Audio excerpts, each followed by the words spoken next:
Salut à vous et bienvenue dans cette vidéo. J'aimerais vous présenter mon projet de cette année 2026. Je suis un enseignant et j'adore enseigner le jeu vidéo et le code. Mais particulièrement, ce que j'aimerais bien faire, c'est de former des jeunes, donc vous, à apprendre la programmation en jouant à des jeux vidéo. Donc c'est pas en créant des jeux, mais en jouant à des jeux. Typiquement, le genre de jeu que j'utilise pour vous enseigner la programmation, le tout premier, c'est 10 Second Ninja. L'idée ici, c'est de faire en sorte que le petit ninja il vienne et il casse des robots en moins de 10 secondes. Et donc, il faut aller à gauche, sauter, tirer, frapper. Donc, c'est vraiment ce qu'on appelle des macros, c'est des successions de réactions qu'on va simuler avec des touches de clavier. Une fois que vous avez maîtrisé un petit peu 10 Second Ninja, il y a un jeu un peu plus complexe. Il va vous demander de faire du code qui passe de niveau en niveau, qui s'appelle Stealing Bastard, que j'adore vraiment, sur lequel, en fait, je vais vous faire pratiquer ce qu'on a appris le jour avant. Une fois qu'on a un peu joué dans Stealing Bastard, je vous propose de jouer à Stealing 5. Pourquoi? Parce que Silk5, il n'est pas automatisable entièrement. Donc il va falloir apprendre à faire un code qui soit à la fois automatisable sur certaines parties et à la fois humainement jouable quand il faut que l'humain vienne mettre sa patte aux endroits qui ne sont pas automatisables. Il y a aussi un petit clin d'œil sur Silk5, c'est que ici on est sur du clavier, alors que Silk5 est beaucoup plus agréable et jouable à la manette. Une fois qu'on a un peu testé Silksong, qu'on a réussi à faire le premier boss avec du code, on passera à Liftoff, car Liftoff a une petite particularité, c'est qu'il est jouable déjà que à la manette, et donc du coup on doit faire un logiciel qui joue à la manette, mais il a aussi ce qu'on appelle de la télémétrie, c'est-à-dire qu'il nous redonne de l'information sur le jeu en cours. La position du drone, sa vitesse, sa rotation, ce genre d'informations. Et donc du coup on va essayer de piloter le drone pour lui faire atteindre la ferme qui se trouve là-bas, ou simplement faire un circuit. Une fois qu'on arrive à maîtriser ces jeux, donc ça c'est un cours de une semaine, donc si vous avez cours avec moi pendant une semaine, on fera ça. C'est-à-dire juste apprendre les bases de la programmation en Python, en Godot ou en C Sharp sur ces 4 jeux-ci. Si vous êtes dans un cours un peu plus long, que vous aimez ma chaîne, que vous aimez mes vidéos et que vous dites ok non je vais aller plus loin que Liftoff, à ce moment-là je vous invite à jouer à ces jeux-là. Alors moi personnellement j'adore faire des macros et j'adore jouer avec de la programmation sur World of Warcraft. Sauf que World of Warcraft, c'est pas interdit de jouer avec du code, mais c'est contre ce qu'on appelle le terme d'utilisation. C'est-à-dire que si vous le faites, votre compte va être banni. C'est pas peut-être il va être banni, non, il va être banni à un moment donné. Donc quand vous jouez avec du code dans World of Warcraft, sachez que vous allez perdre votre compte. C'est pas... Donc faites-le sur un compte qui ne sert à rien, sur un PC neutre, etc., etc. Moi, c'est là-dessus que je m'amuse, hein, clairement, j'en ferai le TOS et je me fais bannir en permanence, mes comptes, mais j'adore jouer à ce jeu-là avec du code. Non, si vous voulez pas, vous faire bannir aussi facilement, vous pouvez jouer à la Horde, qui est un petit jeu qui se joue sur le navigateur web, et ce jeu-là est très, très fun à jouer et il se joue sur Firefox. Enfin, il se joue sur Firefox si vous voulez simuler des inputs. Très sympa, exactement la même chose que WoW, donc si vous arrivez à bouger le petit personnage ici, vous arriverez à jouer dans WoW. Alors évidemment, année 2025, fin d'année 2025-2026, Arc Raider, c'est le jeu que j'ai passé 3 semaines dessus à jouer. Ce jeu est très cool, il est très chouette, mais il est aussi extrêmement long. Il faut aller chercher des ressources partout. Il y a plein de choses qui sont automatisables sur le fait de slider, sur le fait de sauter, sur le fait de changer d'arme ou de dire bonjour. Donc il y a plein de choses super sympas que j'ai envie de vous montrer avec de la programmation sur Arc Raider. Encore une fois, compte terme d'utilisation, c'est-à-dire que sachez que vous allez être banni si vous faites des macros dans ce jeu-ci. Ce jeu-ci, il est un peu plus dur parce que bon, gratuit, mais celui-là c'est 40 €. Donc si vous faites le cours sur Arc Raider, sachez que vous misez 40 € que vous allez perdre, obligatoirement. Donc voilà, vous êtes prévenus, ce cours-là, vous allez être banni. Alors, ok, je veux vous apprendre la programmation à travers le jeu vidéo, mais comment est-ce qu'on va s'y prendre effectivement? Donc l'idée ici, si vous voulez suivre mon cours de la meilleure manière qui soit, moi ce que je vous conseille c'est d'acheter un Raspberry Pi 500. C'est un tout petit ordinateur qui, si vous êtes un jeune enfant ou un adulte, va vous permettre de faire de la programmation, apprendre les logiciels, apprendre à faire du dessin, apprendre à faire de la musique, apprendre à faire tout ce que le monde du jeu vidéo vous demande. Sauf que vu qu'il a la puissance juste assez pour faire tourner du jeu vidéo et des jeux vidéo YouTube et des trucs comme ça, des tout petits jeux, vous n'allez pas être tenté par passer votre vie à jouer sur des jeux vidéo genre League of Legends et autres. Donc vous allez avoir un petit PC de travail qui va être très agréable et qui va vous habituer à Linux, qui est très utilisé dans le monde du jeu vidéo et du testing de jeux vidéo. Vous pourriez faire l'atelier que je vais vous présenter sur Windows. Le problème, c'est que vous allez prendre des mauvaises habitudes d'avoir trop de puissance derrière. Donc, je vous conseille vraiment d'acheter un petit Raspberry Pi. Alors, il y a une version clavier, mais il y a aussi une version plus légère, on va dire, qui ressemble à ceci. Donc ça, c'est ce qu'on appelle un Raspberry Pi 5. Vous voyez, vous avez Ethernet, les ports USB, vous avez de quoi connecter. Et donc, vous pouvez acheter celui-là si vous préférez. Alors ça, c'est le modèle 4, mais c'est le 5 que je vous conseille vraiment d'acheter. Et il est largement suffisant pour jouer à des jeux, regarder des vidéos. Franchement, achetez un Raspberry Pi 5. Alors, ça, globalement, c'est ce que je vais vous expliquer maintenant. C'est le contenu de l'atelier qu'on va faire ensemble. Donc, qu'est-ce que j'essaie de vous expliquer ici? Ça, c'est votre PC. Ok, donc vous avez un joli PC. Et sur ce PC, vous avez envie de faire le premier cours qui est de jouer à 10 Second Ninja. Vous avez 10 Second Ninja qui tourne dessus. Pour pouvoir jouer à 10 Second Ninja, il va falloir installer des logiciels sur votre PC qui vont simuler des touches de clavier. Donc ça, j'en ai plusieurs qui s'appellent Xomi et Scratch to Warcraft, qui permettent en fait de simuler des manettes, de simuler des touches de clavier, etc. etc. Petit bémol, si vous faites tourner des logiciels sur votre ordinateur, ils vont être très vite détectés par des logiciels anti-triche et vous allez vous faire vous ban votre compte très rapidement. Bon, sur 10 Second Ninja, ils s'en foutent, c'est un jeu solo, ils ne font pas vous bannir pour ça. Mais sur les autres jeux, il y a des logiciels de détection anti-triche. Comment est-ce qu'on fait quand on est un testeur de jeux vidéo et qu'on veut du coup tester un jeu vidéo qui risque de nous bannir notre jeu? Alors, en fait, ce qu'on va faire, c'est qu'on va acheter ceci. Ceci, c'est un petit appareil qui coûte 8-10 euros, pas beaucoup plus, qui s'appelle un Raspberry Pi Pico 2W. Et en fait, ce qui se passe, c'est qu'on appelle ça un microcontrôleur. Donc, le microcontrôleur, si vous le configurez correctement, et donc je vais faire une vidéo qui vous montre comment on le configure correctement, vous allez pouvoir simuler un clavier, une souris et un piano de musique. Et donc avec ce petit appareil, on va pouvoir le brancher en USB ici sur cet ordinateur et on va pouvoir jouer au jeu comme si on avait un clavier. Donc ça va être littéralement un clavier, une souris, un ordinateur MIDI, un piano MIDI. Alors du coup, est-ce qu'on le contrôle sur le même ordinateur? Bah non, évidemment que non, parce qu'on ne veut pas être détecté par de l'anti-triche. Ce qu'on va faire, c'est qu'on va prendre notre petit Raspberry Pi ici. Hop, hop, hop. On va prendre notre Raspberry Pi. Et alors, via le Wi-Fi, donc vous voyez qu'ici il y a une puce Wi-Fi et ici il y a une puce Wi-Fi, on va dire via le Wi-Fi.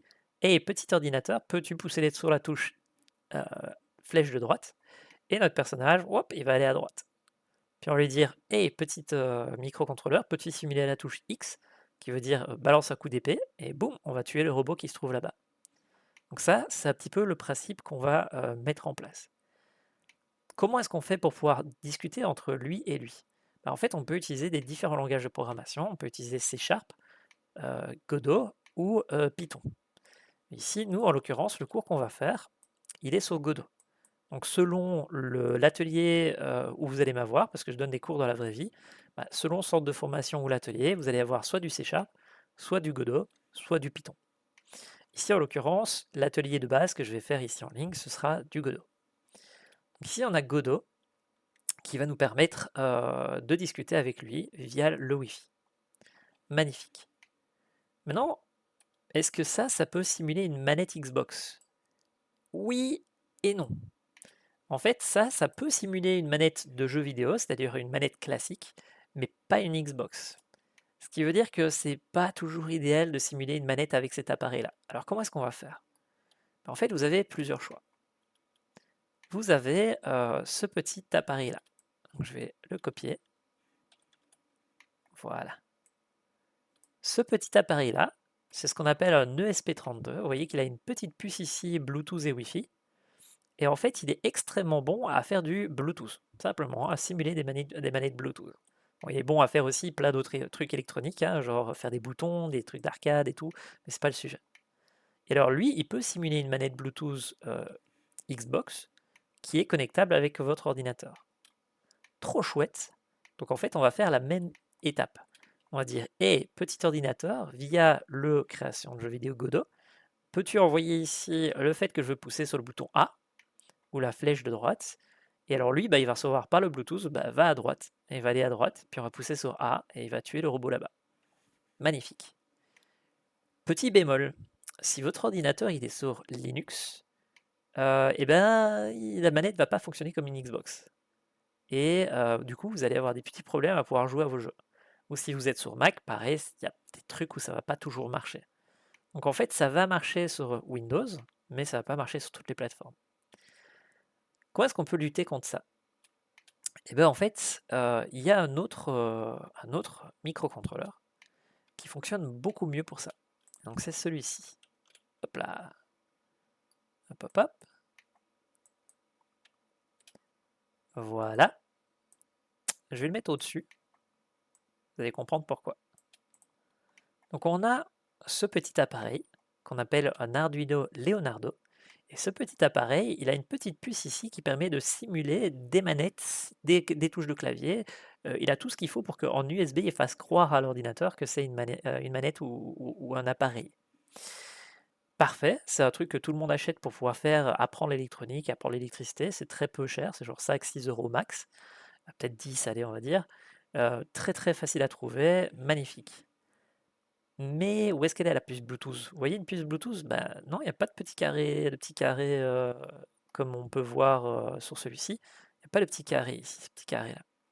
En fait, c'est parce qu'il n'en a pas. C'est un appareil qui est créé depuis bien bien bien longtemps. Et en fait, à l'époque, on n'avait pas besoin de mettre du Bluetooth et du Wi-Fi, donc il n'y en a pas. En plus, ça aurait augmenté le prix.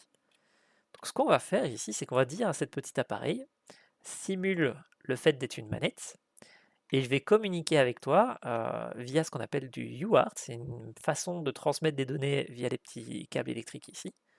On va dire, bah, écoute, je vais te contacter. Alors, soit vous achetez ce qu'on appelle un TTL, c'est-à-dire une petite truc qui permet de discuter via USB à cet appareil-là. Soit vous achetez un petit composant Bluetooth, vous voyez, une antenne Bluetooth qui va transmettre ici les petites informations. Soit vous allez utiliser ce petit appareil qui s'appelle un level shifter. Vous allez comprendre pourquoi.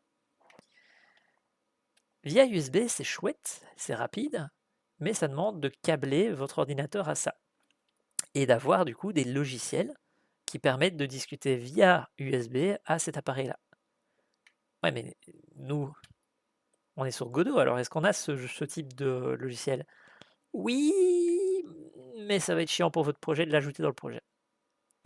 Alors vous allez me dire, bah ok, bah pas grave, on va le faire par Bluetooth. Alors le problème, c'est que le Bluetooth, ça marche très bien dans Unity 3D et Godot, mais quand vous ajoutez un outil pour faire du Bluetooth, bah, il va falloir un pour Windows, un quand vous faites l'application pour Windows, un pour quand vous êtes sur Android et un pour quand vous êtes sur Mac, dans Godot. Pas idéal du tout, vraiment pas idéal du tout. Du coup, on est un peu bloqué. Mais la solution que j'ai à vous proposer dans ce cours qu'on va faire ensemble, c'est de discuter par ce qu'on appelle un level shifter. Donc ça, je ferai un cours dessus sur comment utiliser ça. Mais en premier lieu, on va apprendre à utiliser un level shifter. C'est quoi un level shifter? Ben, en fait, ce qui se passe, c'est qu'on a un appareil ici, parce qu'on l'a acheté pour simuler les manettes, pour simuler le clavier et la souris, qui a une petite puce Wi-Fi. Du coup, on ne pourrait pas faire en sorte que bah, lui, via les petits câbles ici, communique avec lui et lui dise bah, pouce sur A. Bah, si, on pourrait en fait. Petit problème, lui, il fonctionne sur ce qu'on appelle du 3 volts, c'est le potentiel électrique, c'est à quel point il a besoin d'électricité pour fonctionner. Et lui, il fonctionne sur du 5 volts. Ce qui veut dire que si vous les faites communiquer ensemble, il y en a un des deux qui va cramer. Pas idéal. Donc, vu qu'il y en a un des deux qui va cramer, il nous faudrait une façon de communiquer. Et en fait, ce qui va se passer ici sur ce qu'on appelle un level shifter, c'est qu'on va dire, écoute, est-ce que tu peux dire que lui, il y a du courant? Et en fait, ça va allumer une petite lumière ici, et lui, il va voir qu'il y a une petite lumière ici. Du coup, il va dire, ah bah attends, je vais allumer le courant. Donc en fait, vous voyez, là, on va avoir du 5 volts, et là, on va avoir du 3 volts. Et donc, cet appareil-là et cet appareil-là vont pouvoir communiquer ensemble. Et donc en fait, qu'est-ce qu'on va faire quand on va devoir simuler une manette qui fonctionne sur toutes les plateformes tant qu'il y a de l'USB branché? Ben, en fait, on va avoir notre petit logiciel de test de jeux vidéo sur Godot qui va dire via le Wi-Fi, bah, peux-tu pousser sur la touche A de la manette? Lui, il va détecter que c'est pas un clavier, une souris ou un piano, donc il va dire bah, je transmets via l'électricité à notre petit level shifter ici. Et lui, il va dire: «Ah bah attends, bah, tu me demandes de transmettre, je vais transmettre à celui-ci». Et lui, il va faire: «Ah bah attends, je te transmets à toi» et je simule le bouton et la manette. Donc le but, c'est pas que vous appreniez à coder tout ça, bien que je pourrais faire des cours sur le sujet. Le but ici, c'est de vous apprendre à utiliser des outils que j'ai déjà fait pour vous, qui vont vous permettre de soit de simuler une manette, soit de simuler une souris, soit de simuler un clavier. Et donc voilà un peu l'idée de la chose. Donc selon vos goûts, vous pouvez apprendre soit l'un, soit l'autre. La base de la base, c'est celui-là. Il est très simple à utiliser, il permet de faire un clavier, une souris, c'est tout ce qu'on a besoin. Avec ça, vous pouvez déjà tester la majorité des jeux. Si votre but c'est que Windows et que la manette, je vous conseille d'apprendre à utiliser celui-là. Maintenant, si votre but c'est de devenir un QA-testeur qui teste et le clavier, la souris et la manette, parce que c'est comme ça qu'on crée des bugs dans les jeux vidéo, c'est en utilisant les deux en même temps, à ce moment-là, il va falloir que vous appreniez à faire ceci. Et donc en gros, vous n'allez pas nécessairement apprendre le code, mais je vais vous faire une vidéo qui montre comment on installe ça et comment on branche le câblage entre les deux pour que vous puissiez le faire chez vous. Magnifique. Et donc voilà, basiquement, c'est l'atelier 2026 que je veux organiser, c'est ceci. Alors, il y a un petit détail. Comment on fait pour lire les informations? C'est-à-dire que là, je vous ai dit, ok, ben on va simuler des touches de clavier, donc on va aller à gauche, on va les frapper, magnifique. Mais comment je peux savoir que je suis dans le niveau 1? En fait, ce qui se passe, c'est que vous pouvez faire une lecture de pixels. Ce que vous pouvez faire, c'est dire, attends, est-ce que c'est noir? Est-ce que c'est noir? Est-ce que c'est noir? Est-ce que c'est noir? Bah, si les 4 sont noirs, c'est qu'il y a un bandeau qui affiche le score, et donc du coup qu'on est peut-être dans une partie de jeu vidéo. Est-ce que c'est bras? Est-ce que c'est bras? Est-ce que c'est bras? Est-ce que c'est bras? Est-ce que c'est bras? Est-ce que c'est bras? Est-ce que c'est bras? Est-ce que c'est bras? Est-ce que c'est bras? Est-ce que c'est bras? Est-ce que c'est bras? Est-ce que c'est bras? Et est-ce que c'est vert? Si oui, bah, je suis dans le niveau 1 en fait. Donc en fait, on va pouvoir, via la couleur de notre écran, bah, détecter qu'on est dans le niveau 1 de Ten Second Ninja. Donc du coup, on va pouvoir dire, bah attends, est-ce qu'il me reste des étoiles? Donc est-ce que c'est blanc? Oui, il me reste une étoile. Donc si c'est pas blanc, c'est qu'il n'y a plus d'étoiles. On peut couper le morceau ici et dire, bah attends, est-ce que j'ai un texte affiché ici à l'écran? Bah, si oui, bah, je peux le lire et essayer de comprendre combien de temps il me reste pour Ten Second Ninja. Vous voyez? Là, c'est le meilleur temps, bah, on peut aller le lire et utiliser ça. C'est ce qu'on appelle Tesseract. Le fait de couper des pixels et demander, tiens, donne-moi le texte qui est affiché dans cette petite image là-bas. Donc vous voyez que ça, c'est tout un autre cours beaucoup plus évolué, qui est plus pour les programmeurs qui ont déjà fait l'exercice de finir les niveaux automatiquement, mais qui va vous permettre d'apprendre à lire les écrans. Comment on fait pour lire les écrans? Bah, soit on installe un logiciel qui est détectable par l'anti-triche sur l'ordinateur et on demande directement donne-moi l'image, ce que je faisais moi auparavant. Bah, soit on utilise une webcam. Donc vous branchez une webcam devant votre ordinateur, vous la calibrez correctement, vous mettez les poids correctement et vous allez pouvoir lire l'écran. Très indétectable, magnifique, mais pas toujours facile parce que la webcam, les pixels changent selon la luminosité de votre écran. Donc on va plutôt préférer cet appareil-là qu'on appelle un Mirabox. Et le Mirabox, en fait, l'idée c'est que vous allez brancher votre écran ici, puis le relier là-bas vers votre écran, et ça va en fait capturer les pixels de votre écran et retourner sur l'arrière ici, qui lui bah, va être mis sur votre Raspberry Pi avec Godot, et c'est comme une webcam. Donc en fait, on va pouvoir lire dans Godot comme une webcam l'écran là-bas et lire ces informations. Donc ça va être plus pour le cours un peu complexe. Donc si vous avez réussi à suivre ce cours-là et que vous avez réussi à faire une manette, bah, je vous invite à essayer d'aller lire l'écran et de faire encore plus que ça et apprendre la programmation encore plus loin. C'est un peu ça l'idée de l'atelier. Alors, petit détail, vous avez remarqué qu'il y a un truc dont je ne vous ai pas parlé. C'est ceci. C'est quoi ça? Ça, c'est un casque de réalité virtuelle. Et un casque de réalité virtuelle, c'est trop cool. Mais ça veut aussi dire que vous pourriez jouer à des jeux vidéo depuis votre casque. En fait, simplement, directement dans le casque. Utilisez vos mains, vos manettes, créer des interfaces 3D qui permettent de tester du jeu. Donc en tant que testeur de jeux vidéo, c'est vraiment trop cool. D'ailleurs, en parlant de ce truc-là, moi j'utilise un truc qui s'appelle une Steam Deck, qui est cet appareil-là, et vous pourriez utiliser aussi cet appareil-là pour faire du test de jeux vidéo. Donc vous achetez un truc, un Steam Deck qui coûte 400 €, parce que ceux-là ils sont trop chers, mais il y en a à 400 €. Voilà, genre celui-là.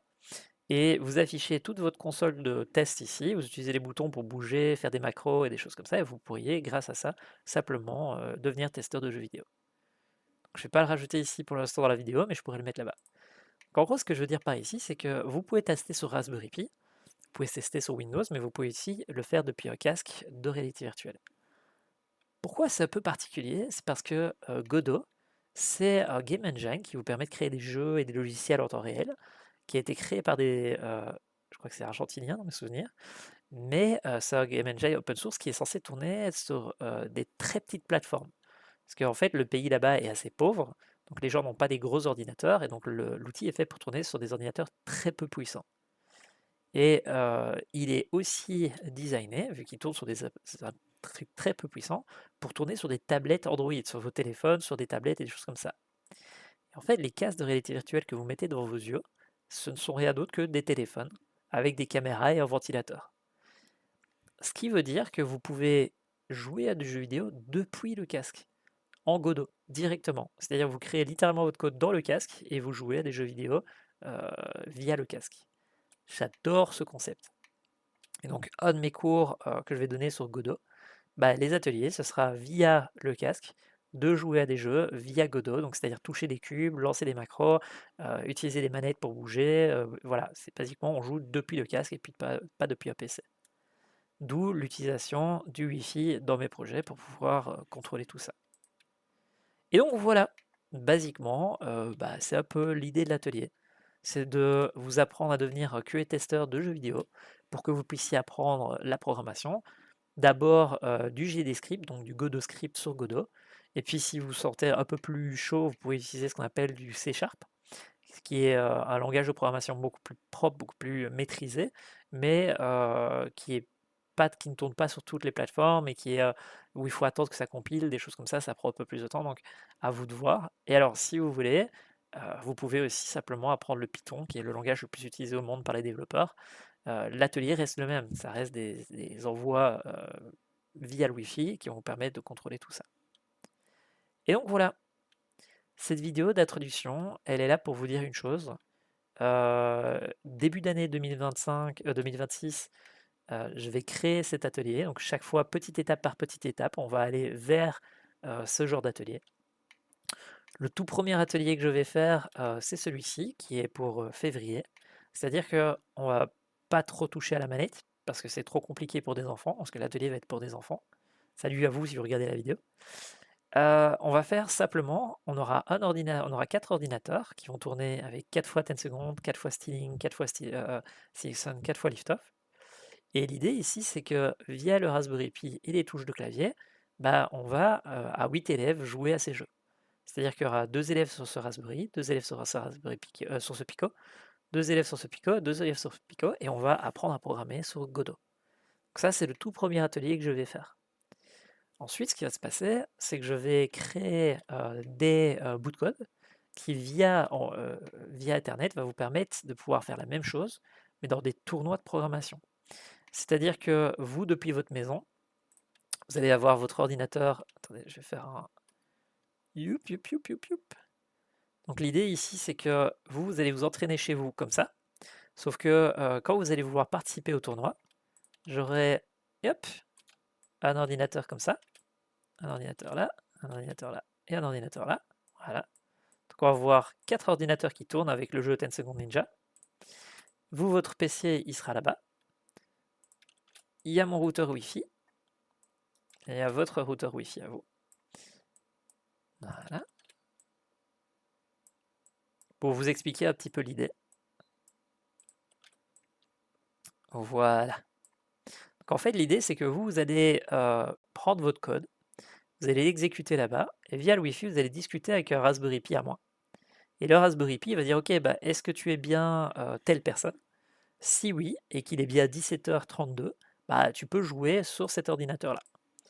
Donc en fait, vous, ce que vous allez faire, c'est que vous allez faire comme si vous étiez ici, comme si vous jouiez à 10 Seconds Ninja, sauf qu'à la différence que vous allez envoyer le message ici de là. Désolé, je fais des erreurs. Pourquoi est-ce qu'il... Vous allez envoyer le message de là à là. Ensuite, lui, il va dire, bah, si vous êtes autorisé, il va l'envoyer chez moi. Et si vous êtes autorisé, il va rediriger votre message sur le PC qui vous concerne. Et donc en fait, de 17 h par exemple, si vous êtes le joueur numéro, hop, hop, hop, si vous êtes le numéro 40, le joueur 40, et que j'ai dit qu'à 17 h 20 jusqu'à 17 h 40, c'est à vous de jouer, et bien en fait, votre message va être transmis à cet ordinateur-là. Mais à 17 h 40, vos messages ils seront stoppés net et ils n'iront pas vers cet ordinateur-là. Et l'idée, ça va être de faire des tournois de programmation dans les jeux vidéo via où il y aura 4 concurrents. C'est-à-dire que ce qu'on aura, ça va ressembler un peu à ceci. On aura hop, hop, hop, comme ceci. Voilà, on aura 4 ordinateurs. Et donc l'idée ici, c'est qu'on a un joueur, un joueur, un joueur, un joueur.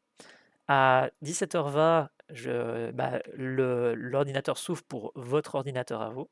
Et donc il y a 4 ordinateurs ici, quelque part sur Internet, que ça peut être des Windows, ça peut être ce qu'on veut, qui vont en fait communiquer avec mon Raspberry Pi en ligne. Lui, il va dire, si vous êtes autorisé, je transmets au tournoi, l'ordinateur du tournoi, les messages. Et les petits personnages, ils vont bouger et on va pouvoir organiser des tournois en ligne. C'était pas cool? Trop cool, hein? Donc en fait, l'idée ici, c'est que le tout premier tournoi, je vous préviens déjà, parce que c'est logique, hein, vu que c'est la même chose que dans mes cours, il y aura 2 tournois sur 10 Seconds Ninja. Premier tournoi, c'est d'aller le plus loin possible dans les niveaux. Donc le but, c'est de prendre le personnage et de faire un maximum de niveaux, le plus vite possible, le plus loin possible avec du code. Alors vous pouvez le faire à la main, mais vous ne battrez jamais à la main quelqu'un qui fait le jeu avec de la programmation. Donc, si vous sentez d'être un speedrunner à la main, vous pouvez aussi participer au tournoi, rien ne vous en empêche, mais il va falloir faire le code qui s'adapte pour pouvoir aller jouer. Le deuxième tournoi, c'est encore une fois sur 10 Seconds Ninja. L'idée ici, ça va être de faire des speedruns. C'est-à-dire, vous voyez ici, il y a un temps de complétion du niveau. Et l'idée, ça va être de battre un maximum de niveaux avec le minimum de temps possible. Donc vous dites, moi c'est niveau 1, moi c'est niveau 2, mais vous devez essayer de le faire avec le temps le plus bas possible. Alors, deuxième type de tournoi, évidemment, Stealing Bastard. Donc l'idée, ici, vous comprendrez que c'est un passage de niveau. Donc ici, le tournoi, ce sera, vous partez tous au niveau 1, et le but, c'est qu'en 20 minutes, vous ayez le plus loin possible. Donc le truc, c'est que vraiment, vous avez 20 minutes pour essayer de finir le jeu ou aller le plus loin possible. Troisième tournoi, Silksong. Donc l'idée ici, dans ce tournoi-ci, ça va être de finir le boss du niveau 1. Donc on changera peut-être les règles, mais ici, a priori, le tournoi de Silksong, ce sera aller jusqu'au boss niveau 1 et le battre. Donc vous devez utiliser, comme on a dit, de l'automatisation pour les parties qui sont automatisables, et puis de l'aide à l'assistance humaine pour vous permettre de battre le boss le plus rapidement possible, le plus efficacement possible, pour pouvoir faire un speedrun plus rapide que les autres joueurs. Lift-off, vous comprendrez directement ce qui va se passer. À une petite nuance, je ne peux pas vous transmettre les informations de lift-off. Parce que si je veux vous transmettre, il faudrait que je crée ici ici un autre ordinateur sur lequel je prends les données qui se trouvent dans le jeu, qui sont ici, et que je les transmets. Bon, je ne sais pas pourquoi ça a fait à chaque fois ce bug là. Donc si jamais je voulais faire lift-off, il faudrait que je fasse ceci. Que je prenne le jeu, que j'envoie ça à ça, et que je l'envoie à votre joueur à vous. Sauf que c'est outrement plus complexe que de faire ce que je suis en train de faire ici. Donc vous renvoyez de l'information, c'est pas si simple. Ça se fera un jour, mais c'est pas dans mes plans de base. Donc ce qui se passe en fait, c'est que dans le cas de lift-off, je vais afficher par-dessus le jeu des informations sur le jeu, donc des petits carrés de couleurs qui pourraient me permettre de lire l'information du jeu. Mais ça, c'est un autre sujet que je maîtrise mais que je n'ai pas encore mis en place. Qu'on aura l'information des drones via les couleurs et elles seront diffusées sur Discord. C'est-à-dire que pour jouer à ce tournoi-là, il faudrait que vous ayez sur Discord et que vous lisiez l'information que j'affiche à l'écran pour pouvoir récupérer la position de votre drone et le piloter. Donc ça va être un tournoi un peu particulier parce qu'il va falloir que je programme un outil que j'ai déjà fait sur World of Warcraft mais que je vais devoir appliquer à Lift-Off. Alors, dans les tournois que je pourrais organiser mais que je risque de me faire prendre un procès, ce serait des tournois sur World of Warcraft, c'est-à-dire des tournois où il faut soit faire des duels, soit se déplacer dans la carte d'un point à l'autre, soit finir le tutoriel. Donc, il y a moyen de faire plein de tournois super fun sur le World of Warcraft, mais je suis pas sûr que je puisse le faire sans me prendre des procès. Donc Je ne pas sûr que je vais le faire. Et la Horde, bah, encore une fois, si le gars, le créateur de la Horde n'est pas d'accord avec le fait d'organiser des tournois dessus, pareil, je ne peux pas. Donc les créateurs de jeux vidéo, ils ont leurs droits sur les jeux vidéo. Donc quand c'est des jeux comme ça, multijoueurs, où il y a d'autres joueurs, il faut être très prudent. Évidemment, Arc Raider, on verra si je suis toujours passionné par le jeu à l'époque où j'organiserai des tournois là-dessus. Mais l'idée, c'est que ici, c'est officiel, je vais organiser 2 tournois sur Ten Seconds Ninja, un sur Stealing Bastard et un sur Silksong, ainsi que un sur Lift Off.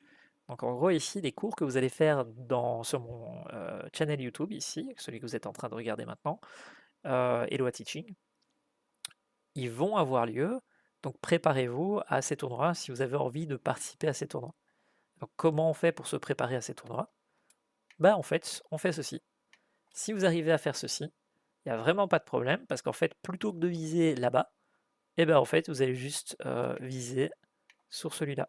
Donc en gros, tout ce que vous allez faire, c'est que plutôt que de faire ceci, et hop, comme ça, enfin, plutôt que de prendre, plutôt que de faire ça, bah en fait, vous allez juste dire, hé, mon message, je l'envoie plus là-bas, mais je l'envoie, CTRL Z, là-bas. Tada! Donc en fait, si vous arrivez à faire ces exercices-là, vous arriverez à faire ces exercices-là. Et donc voilà. J'espère que cette explication de cette année 2026 et du projet que j'essaie de monter vous passionne et vous soit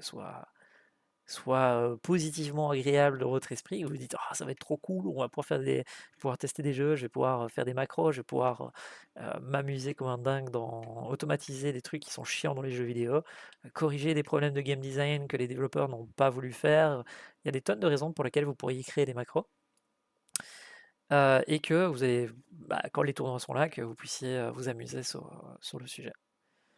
Si jamais vous êtes intéressé par la partie enseignement dans des sortes de formations, bah, vous pouvez aussi me contacter. Donc si vous êtes un enseignant ou quelqu'un qui a envie d'organiser des tournois ou quelqu'un qui a envie d'organiser des ateliers en Belgique ou autour de la Belgique, sachez que j'ai 12 ESP, 12 Arduino, 12 Pico, 12 capteurs vidéo, 12 caméras, 12, j'ai pris 12 de chaque pour que l'atelier que vous voyez ici soit réalisable avec 12 étudiants. Alors, j'ai pas 12 Raspberry Pi avec les écrans, mais j'ai les claviers qui vont avec. Donc j'ai pas mal du matos, il me reste pas grand-chose pour que je puisse vraiment organiser en fait bah, des cours pour 12 personnes sur le sujet. Donc voilà, si jamais si ça tombe dans le pas, si ça tombe sur la bonne personne qui a envie d'organiser ça, n'hésitez pas à me contacter. Et donc voilà, voilà. Bonne chance à vous, que le code soit avec vous et bah, on se voit dans les prochaines vidéos. A tout de suite dans 10 secondes Ninja. Ciao, ciao!